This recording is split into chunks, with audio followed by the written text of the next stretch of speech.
Hey guys, this is BobAct23 on YouTube. Today I'm going to be showing you how I hooked this system up in my car. Car is a Hyundai Sonata 2009 GLS Sedan model. Got a 20 farad capacitor from Boss Audio on there. By the way, 1 farad is 1,000 watts. I got a Kenwood KAC 7205, that's a 1,000 watt amp. Normal operating per channel is 250 to 500, and then I got a JL audio, or not a JL, sorry,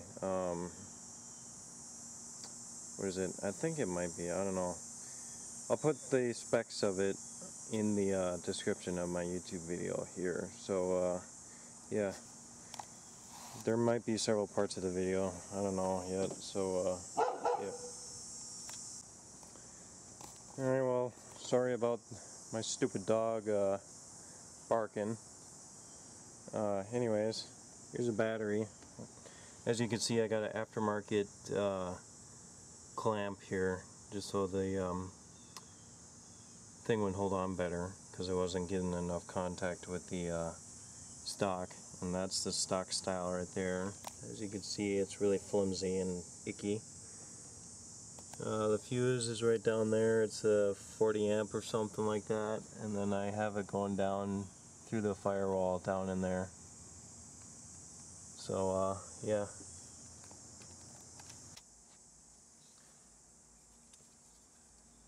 Alright, so here we go. Basically I just took this out, but oh well. It goes in like that, but the bottom part is always a pain since it's angled like that. It sits in the dashboard kind of like this. So it's basically a repeat on the other side, so yeah.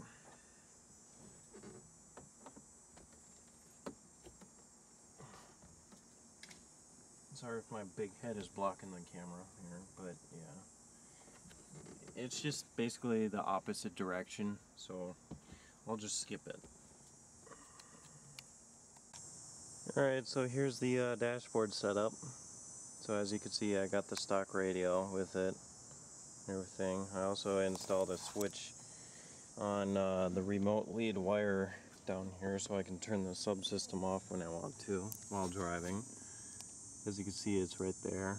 Yeah, well, I want a little sign there so I know which way and whatnot. It's the a backlit green illuminated switch. So yeah.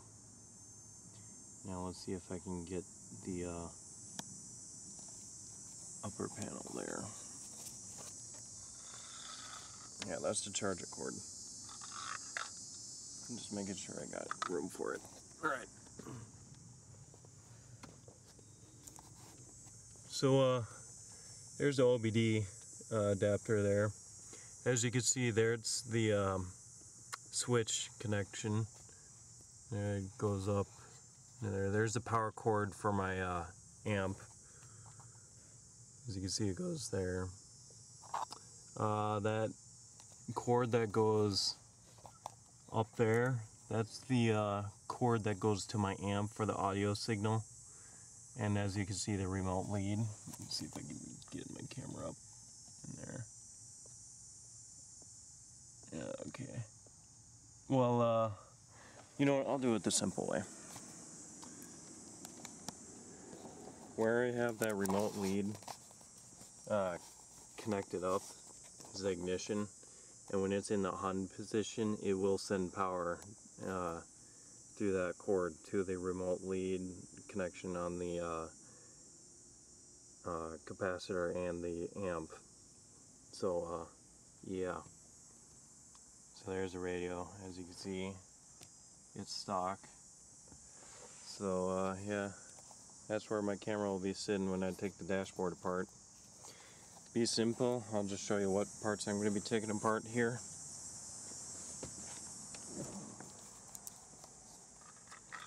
Okay, first off, you need to take these off on each side, then this panel off. Depending on the model, I don't know if any other 2009 models that are different than the GLS model will have it, but I'm sure they probably will. There's 2 screws hidden behind these things, and then after that you have to take another 2 screws somewhere around here off.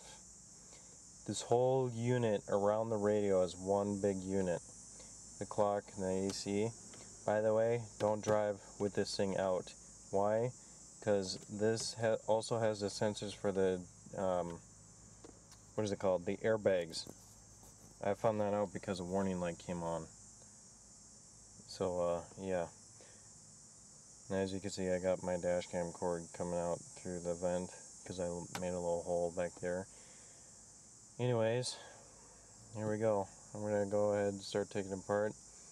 Part 2 of the video, because I know it's going to be super long. So yeah, enjoy.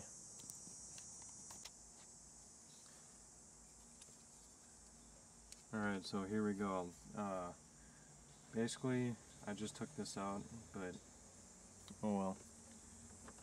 It goes in like that, but the bottom part is always a pain since it's angled like that. It sits in the dashboard kind of like this. So it's basically a repeat on the other side, so yeah.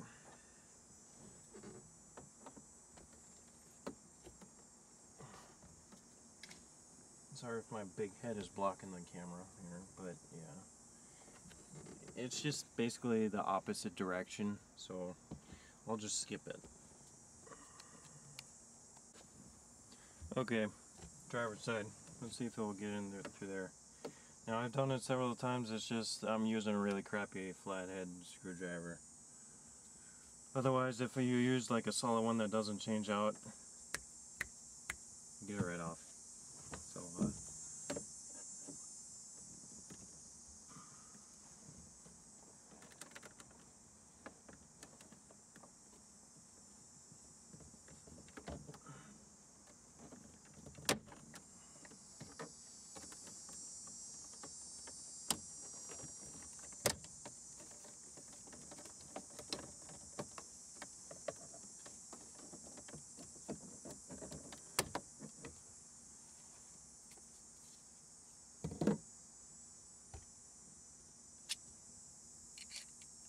okay, here's those 2 screws I was talking about, right here and right here. I don't know if you could see it very well, but actually, you know what, I can see it on the video screen, so I'm betting you guys can.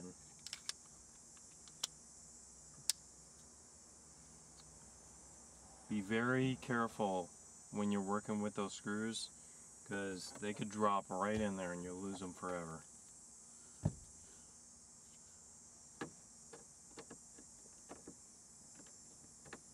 Okay, that side's not good.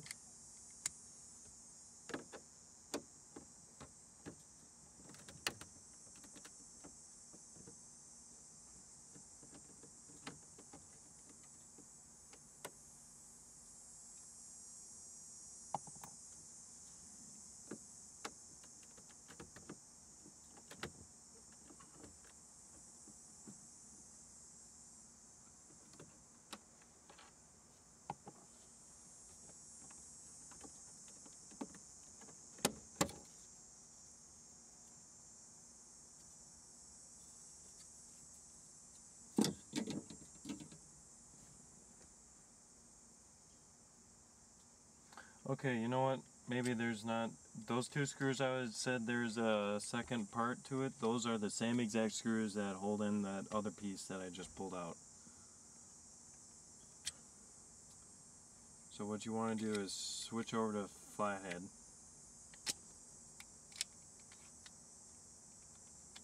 Man, this is such a piece of crap thing.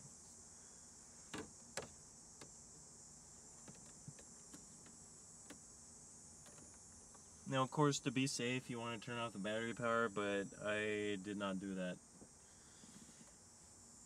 Although a car power from the battery is not really going to kill you, it's just going to give a little tiny shock, like a little buzz. It's not that dangerous. Only on hybrids is it really dangerous.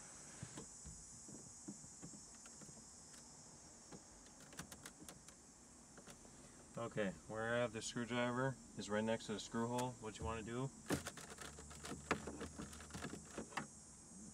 is just basically use it as leverage, and you just saw the whole thing just pop right out.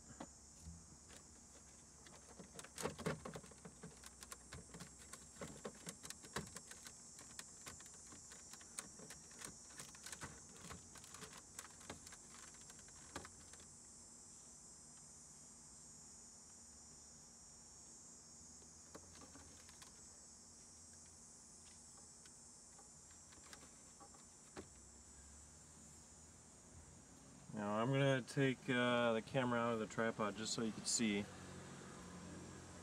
here after I check time on it. Got another 3 minutes. Okay, restart the timer. I can actually see the thing now. Good. Here's the cords I was talking about. You have to have those connected in to that part, otherwise you're going to get an airbag warning. Here's the cords to the clock up here. So as you can see, it's one big unit, and then there's a cord from a dash cam, which I'll take out. As you can see, I made a little hole for it. Goes down underneath, and you can see it along the floor there. So I didn't have anywhere else to wire it, so yeah.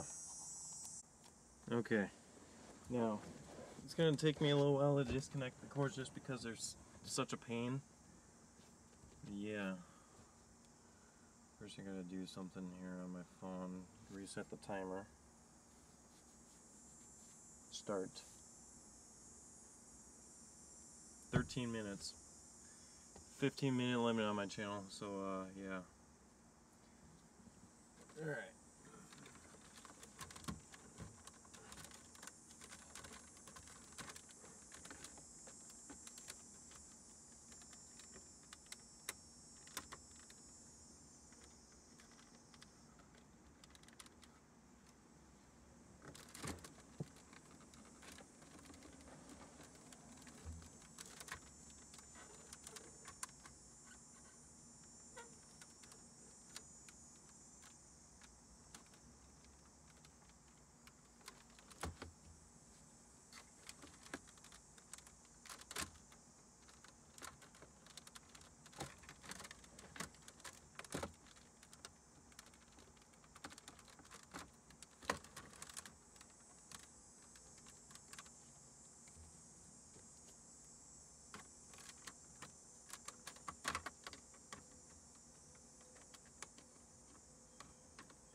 Yeah, the cords will take a while, especially if they're such a pain to get out.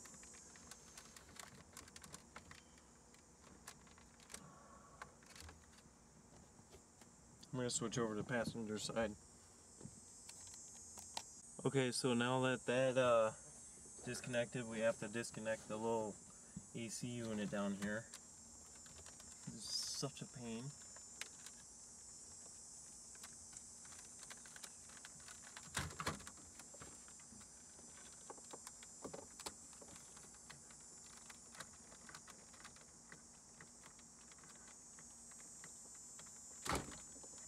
I'm surprised my car isn't having a fit right now.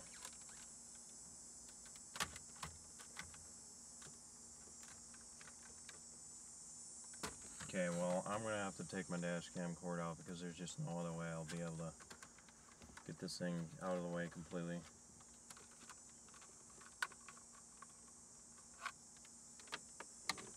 Alright, so here's what this unit will look like. Here's the connectors. You gotta have these connected up before you drive, else it's a no-go, because your car will have an absolute fit.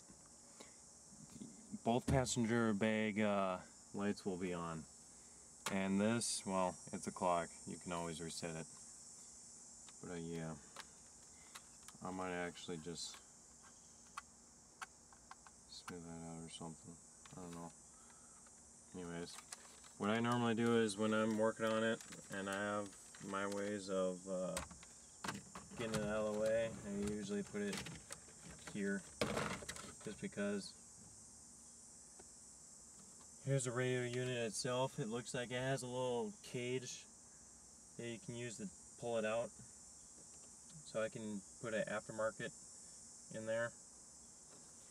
So I'm going to start taking out the screws located right here, on the side, down on the right, and then opposite side.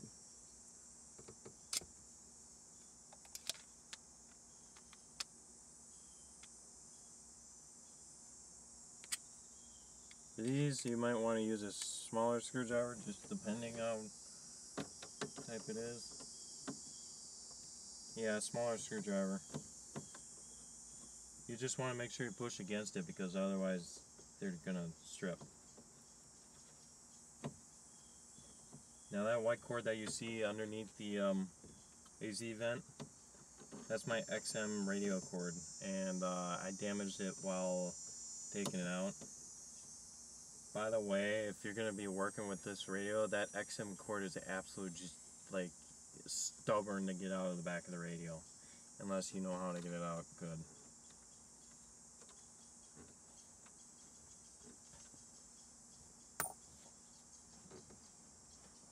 What you want to do is go into X style, so it won't just fall out on you.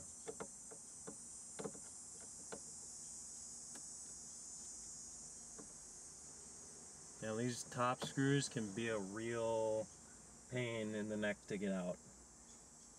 After they're loose, you just don't want to drop them, because if you drop them, then you're screwed. You won't have 4 screws to hold this in. Why do you want 4 screws? In case you get in a crash, this thing won't go anywhere.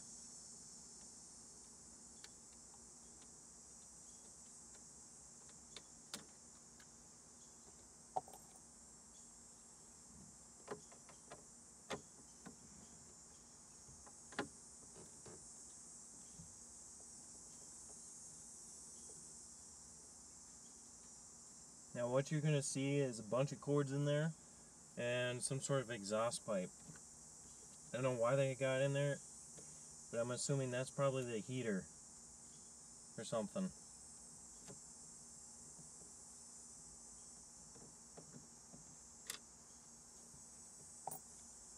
Now they got these little plastic spikes coming out, not really spikes, but little pins. Even if all the screws are out, it will still hold up the radio.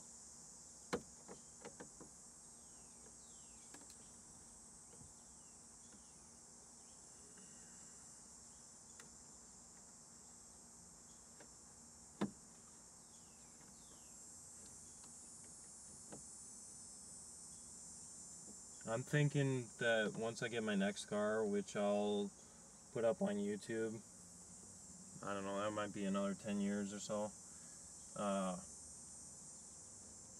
Let's see.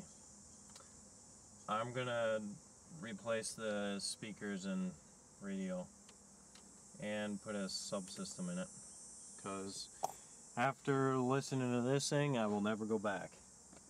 Unless, of course, the newer cars' stereo systems are a lot better than these, which I'm sure they probably will be, but some people will still have subs in there. That kind of culture never dies. Okay, you want to be kind of careful when taking out your radio. It just pulls right out.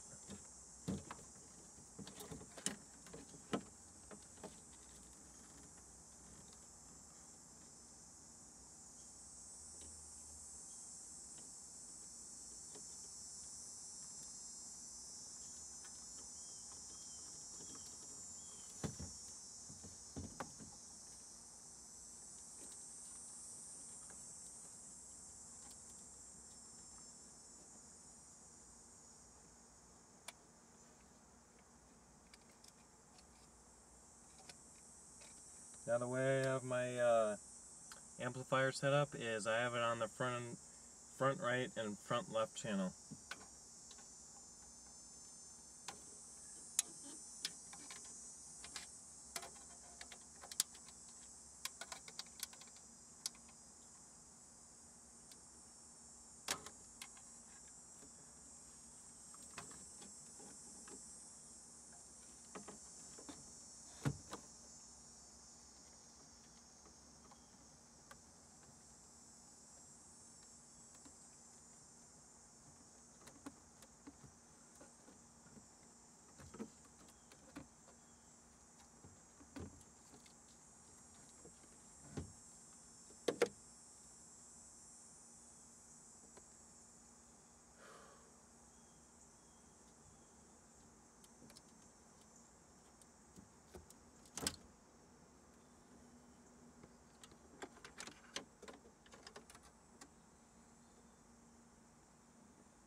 Okay, sorry for that little zone out.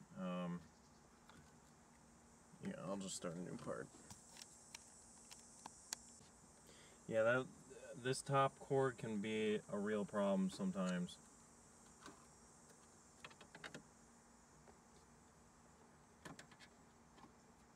Now the brown connection, you want to be really, like, just be careful with it. Why? Because that's all your speakers.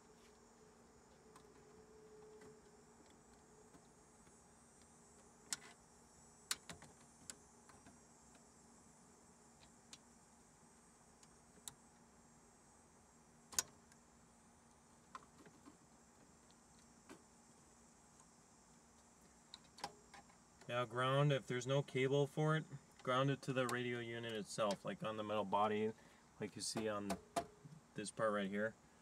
The radio chassis, yeah, just take one of those screws out, get a grounding cable, mount it, and then screw it back in, and you're all ready to go with the grounding.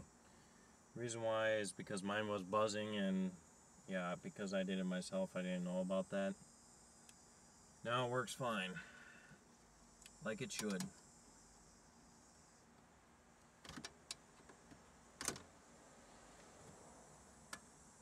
Of course, this gray one's always, ouch, a problem to get out.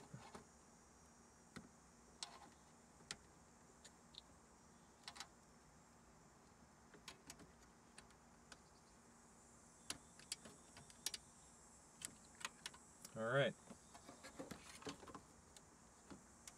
Shoot. Well, I can't pull the radio out too much, but here's the radio itself. Here's what the back of the unit looks like. So, yeah.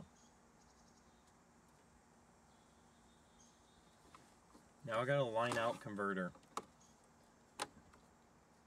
What it is red plus is gray, R minus is gray and black, ground is brown, left minus is white and black, and left plus is white. Positive and negative. You don't want to get those mixed up, because if you do, then there will be short circuits. That's why you want to know what you're doing when you're working on cars, especially the electronics. Now, I went through and found out which cable is which. The yellow cable, from what it looks like, is the front right positive. Front right positive to the door up here that I'm sitting on.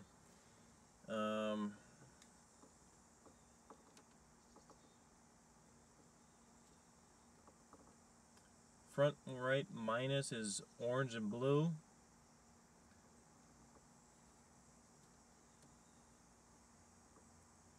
Front left negative is blue. And finally, the front light positive is orange. You want to make sure you got those connectors up.